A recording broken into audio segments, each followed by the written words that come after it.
What's up, YouTube? My name is Kevin, and today I'm here with the La-trax Alias, and we're going to change a motor on it. Before we start, I want to mention that when I first got this, for I think obvious reasons, I didn't want to change just one motor that burned out. When one burns out, I want to change them all. And again, for reasons that including up to, so that, for instance, all of your motors are going to be for sure as you can be, drawing the same amount of amperage, so it won't mess with your telemetry too much.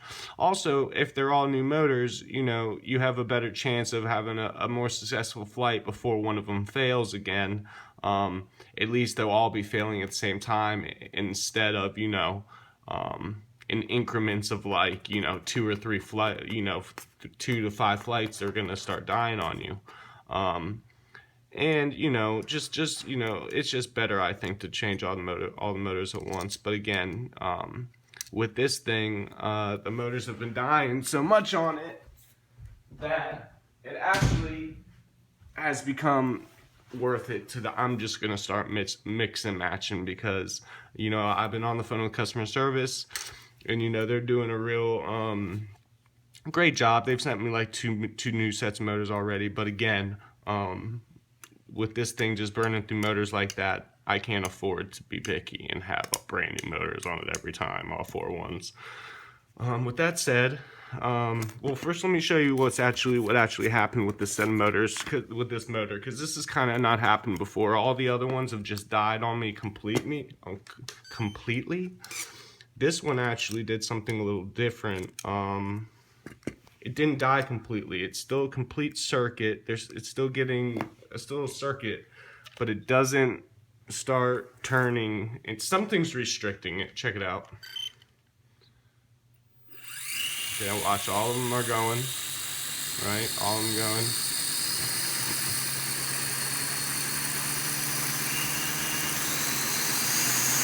9 to about 3/4 throttle do I get any kind of turn out of it, and then it just turns off the motor. I mean, I can just punch it.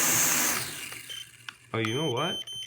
Yeah, see, I can punch it and it'll go, but something is restricting that big time. So we have to fix that. And I do have a brand new set of motors on the way, but again, it's a nice day outside, I want to fly, and we're gonna start mix matching motors. So with that said, let's get started. First thing to do is obviously take the propeller off. It's easier to work on. Actually, you know what? We don't need to take the propeller off. What we need to do, I almost forgot what we're doing. We're gonna take off this bottom piece, this bottom housing. So let's start with the little hex nut.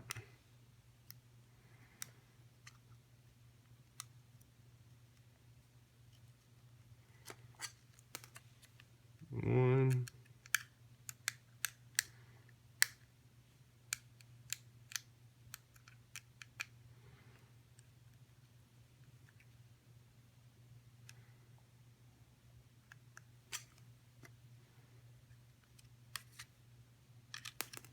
Two. And I'm a fan. I'm a real big fan of the way that this copter performs for $100, basically. I mean, you're not gonna be able to do tricks like Sharpoo and Mr. Steel and stuff like that. I mean, even if you turn your rates up all the way, which you can do in the menu. The only thing I don't like about it in the settings menu is that, and this should just pop right off now that we have those 4 screws off, and there you go, pops right off. Set that aside. It's even labeled, A, B, so it's idiot proof to put it back on. Again though, when you're adjusting your roll rates and your elevator rates, they're tied together. So if you're 60% elevator, you're 60% roll too. So there's no way to individually. You can, so it's like Elevator and roll are tied together, and then there's another one for yaw. So there's two rates to adjust, basically. So here we go. We've got the underside opened. Again, where's that motor? What the heck? Oh, there it is. Okay, I thought so. I gotta be careful I gotta be careful not to strip out that fly gear with that motor pulling back like that. Holy crap. Okay, so, matter of fact, because this motor is so jammed up, I might, no, I'm just gonna take it straight out straight away. Okay, so at this point, again, we're just gonna take this motor off. So take a little piece of, maybe some pliers, and basically we just want to get this piece of plastic up. It's real easy. There it goes, came right out. Just kind of lead it all the way up to the end, walk it down, perfect, and then you're just gonna take it off at the end, and it just comes right back, that little hook. Set that aside with the other piece. Okay, and then this is one of the more, difficult pieces. So you notice these two leads from the motor are coming down here. They go and they loop around the opposing side motor into its thing. So we're gonna take it out of the channels. Very careful. Well, actually, it really doesn't matter how careful you are with it at this point because it's a freaked up motor. So let's just take those out. And then this is just going to drop out. This motor is just going to drop out once I pull on it. Bam. There it is. And I wonder, is there anything physically wrong with it? Oh, ooh, I do see something actually, I think. Oh, big time. Oh, never mind. There was a piece of debris. Yeah, I don't know what's wrong with that thing. Something's on the inside not spinning loosely. Shame. Okay, so basically, and then I'm going to gently unplug it from its connector. No soldering needed. Matter of fact, I'm just going to... You kind of want to support the housing pieces that it's in so that you don't rip it off of the board.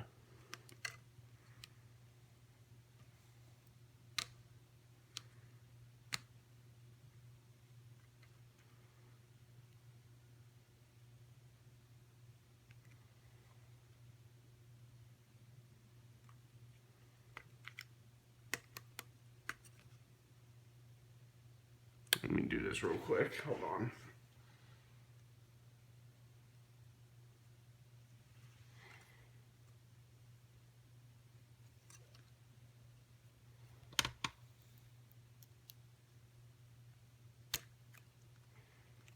Okay, got it out. Undo it from the opposing side. Comes free. Bam, dead motor.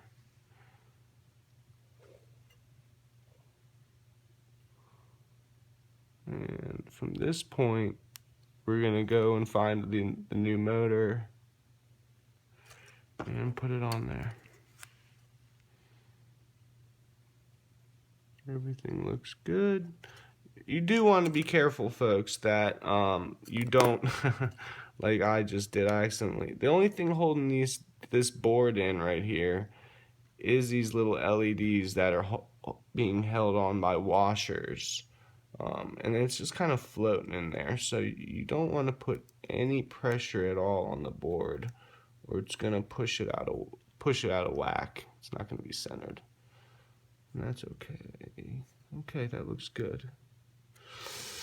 All right, again, so here's my old motors from the last time it died, and I just I replaced all 4 of them because I was like, this shouldn't happen again. I'm gonna do it the right way. So let's see. Which one died on it last time? Oh, wow. Looks like it was the same freaking one. Look at that. Same one. And what I do is I just tie a little knot in the lead wire. And that's how I know that that motor is no longer working at all. And so at this point, I'm going to take the working one I have here, being very careful not to pull on these wires because we want those intact still. Put those dead motors away. I don't know why I'm keeping them. Alright, and at this point we're just gonna, slide this bad boy in and the same way we took it out and put it back together. So again, now's a good time while the motor's off, to maybe give it a little TLC, you know what I mean? You put your quad through a lot,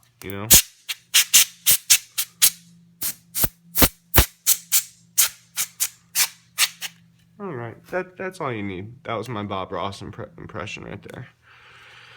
Let's see, okay.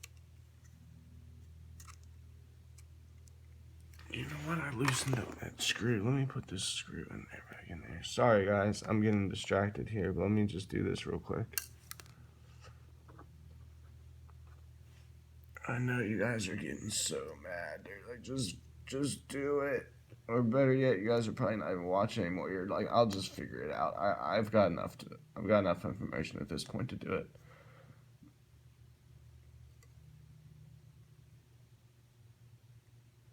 Am I in there? Am I spinning? Nope.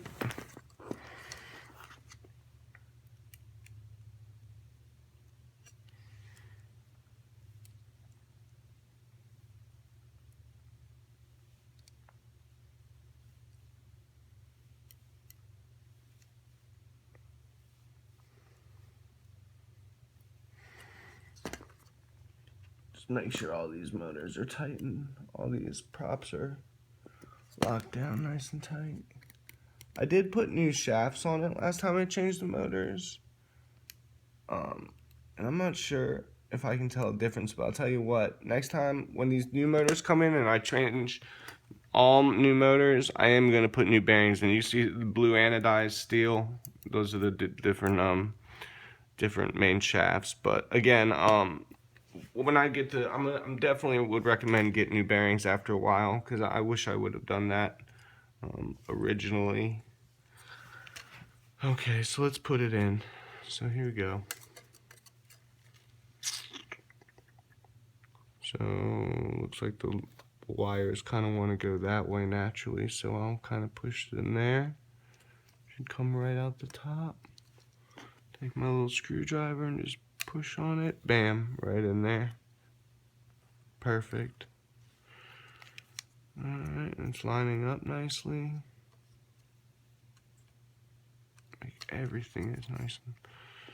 Alright, now at this point, we're going to take these wires and lead them up these two channels on either end of this plastic arm. And this can, this is definitely my least favorite part. So make sure that you have a little bit of extra. See, look, I already crossed them. Jesus. So make sure, I'm sorry, I didn't mean to, pardon my French. Make sure that they're, left is on the left, right's on the right. There you go. And I like to make sure that there's a little bit of extra slack right here at the very beginning of the motor, just so that you can get it to pretty much sublime with the motor. There we go. Oh, hop down. Hold on, there. Let me get it. Shit.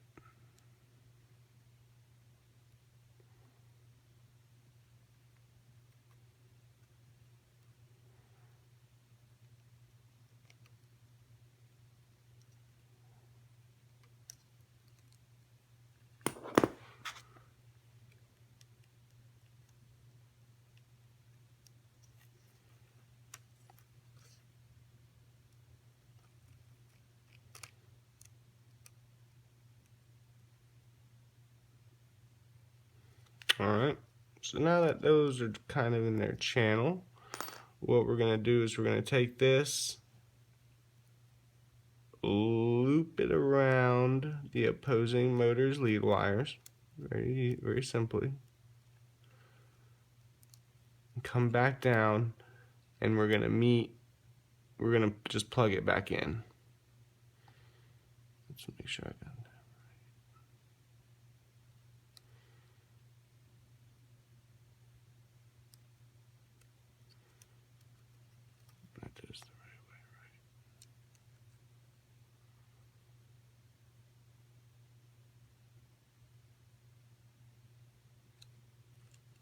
And again, be careful that you're plugging it in, that you support the board as much as you can.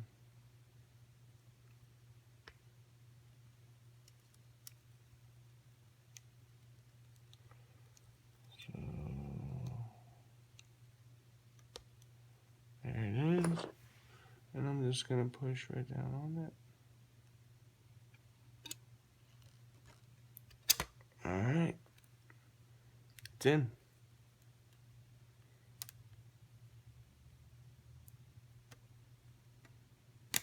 Yep, good to go.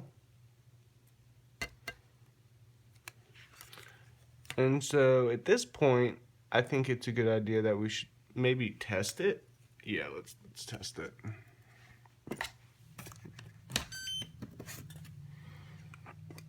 Make sure everything's moving right, all the propellers are going the right way. Maybe want to secure these loose screws here. Alright, let's see what we got.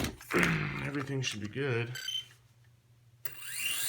Okay, I got all 4 motors running up. Yep, we're good.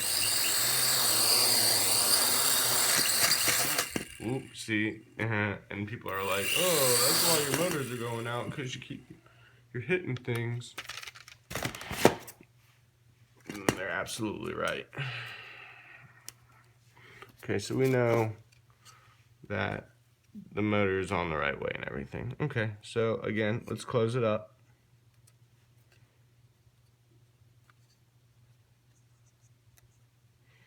I want that leading edge of that. I want that wire going around that, like that right there. Perfect, perfect, perfect.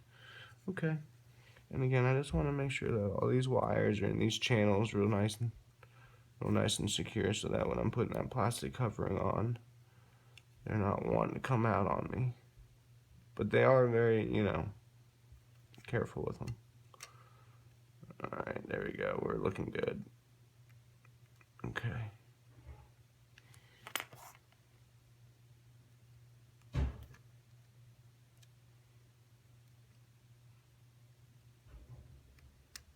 There it is. That's what I was. They're like, what are you doing? They're in there. Was really trying to get it in there like that. Okay, perfect. Perfecto. All right. Let's put the cover back on. As a matter of fact, before we do that, let's put the arm back on. And again, you're gonna do that the same way you took it off. You're just gonna put that little latch right, the little hook there, push down, and it should snap in at the leading edge, and you're just gonna walk it down the channel. It'll snap in just like that. Easy. And if you have a hard crash or hard landing or anything like that, I would recommend doing that after every, because I find that if I come down hard on my legs, that they'll just pop out ever so slightly, so I'll just push on every alarm just to make sure that they're all good. You want your frame to stay rigid. So again, these are labeled. This is labeled, so it's idiot proof, so you shouldn't have any problem. There's A, B, and A and B, so it goes like that right there. And it fits on snug.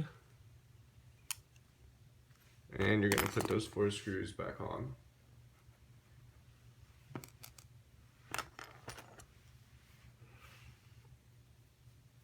I'm going to try to fast forward through this part. So, what's up? I was just going to tell you, when you're moving it, tilting it, you're not letting them see what you're doing. Oh, really? Yeah. That's the only thing I noticed about it.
right, and it's back together.